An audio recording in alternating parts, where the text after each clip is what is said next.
Excuse me. Ano po? Hello po. Are you Filipino? Opo. Lala po. Ako po si Clemente Basay Jr. Sa Pilipinas po, nakatira po ako sa Tanhay City, Negros Oriental. Dito na po ba kayo nakabase sa Marrakesh? Oo, dito na po ako. Ilang taon na kayo dito sa Morocco? 11 years almost. Dati doon ako sa Casablanca, tapos napunta ako dito. Dito na ako nag-stay. Ano pong trabaho at pinagkakabalahan dito? Sushi chef po ako sa La Mamonia, Marrakesh.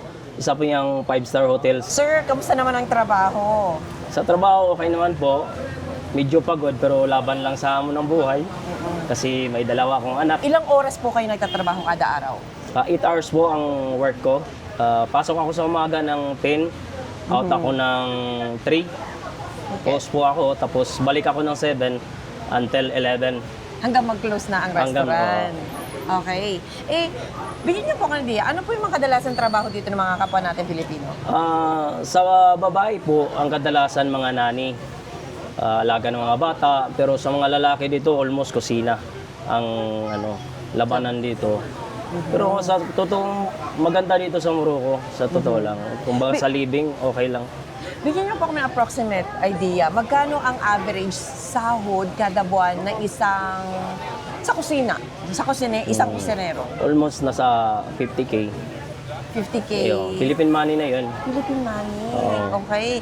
Doon sa 50K na po yun po ba ay net na o babawasan pa yung bahay? Magbabayad ka pa ng bahay? Babawasan pa po. Magbayad pa po ng bahay, tubig, kuryente, school sa mga baby ko.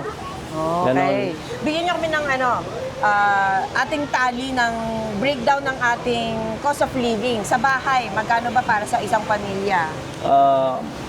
Sa akin lang kasi dalawa lang ang baby ko ngayon. Almost mga 3,000 to 4,000 ang month namin. Ito ba ay dirham? Moroccan dirham? Moroccan dirham po. Okay. And then Kasi ang kuryente? kuryente po namin mga nasa 250 lang. Tubig kuryente na po yun. Okay. Ang transportation dito? Kung sa transportation, mura lang kasi sa taxi, 10 dirham lang. Pero sa paggabi, dinodoble na nila. Mahal na. Oo. Okay. Yung naman, internet? Sa internet din, mas mura ang internet nila dito kasi ang daming naglalaban sa internet. Pero may 150 lang ang monthly dirham. Ayos naman po. Nabanggit nyo kanina, may dalawa kayong anak. Nag-aaral na po ba sila o hindi pa? Oo, yung isa, 7 years old na nag-aaral. Yung isa naman, papasok na next year, 3 years old na. Okay. Angel at Princess. Okay. So, yung 7-year-old, may tuition fee po ba tayong kailangan bayaran? Meron every month, nagbabayad po ako ng 1,500 sa school. 1,500 Moroccan dirhams dirham ito. po, oo. Sino nag-aalaga sa inyong anak? May binabayaran po kaming nani. Kasi- 1,500 din po. Oo, Kasi dirham. parehas kayo mag-asawa na nagtatrabaho dito. Oo. Pag sa umaga, iatid namin sa nani yung mga bata pag walang klase. Tapos pag out ko sa gabi, susunduin namin. May nasisave ba tayo, sir? May kinakunting masisave pero pambihira lang kung kasi minsan madukot mo din kasi magkasakit ka.